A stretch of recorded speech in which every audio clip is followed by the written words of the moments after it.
They're mainly manufactured by MTH, Mike's Train House. They're all digitally controlled, command controlled. There's a few Lionel cars on the layout, and this consists here of one train. We got like the UP Experience car is Lionel, Kennefett car is a Lionel, and then we have a Fox River Observation car that's made by Lionel. Oh, it's just, I saw him as a kid, a model train in a guy's attic of his house. He had a room set up where he ran trains, and it's just it's an interesting hobby. I wanted to pattern something. What was that? Ground. Quick, dump the air. You okay?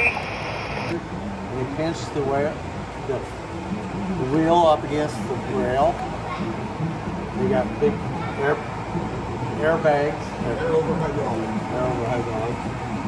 It squeezes both sides of the wheels because if you squeeze only one side, you'll push it off of the track.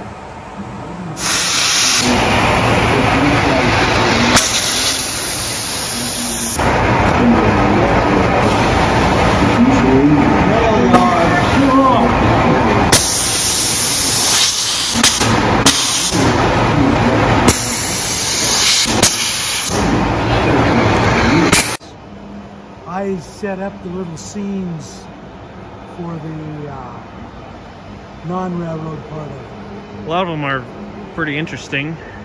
Yeah, well, it's just stuff I've seen in life. Different venues and that. Oh, and different venues. There's a lot of crooks running around in that town.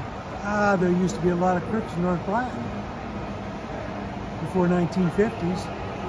Did you ever see convicts on the roof? Only when they were repairing it. They don't look like they're doing too good of a job. Well, they don't have a good supervisor up there. Which one is your favorite display? Probably the one with the pickup and the steamrollers, the steamrollers rolled ahead and put the front of the pickup up in the air.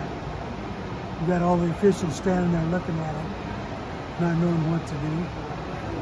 And then you got the fire department putting out the overturned truck. You got one of the guys figuring for the pork feed because he's got a dead pig on the two-wheel cart. That's what he's doing? I thought he was rescuing the pig. Nope, it's dead.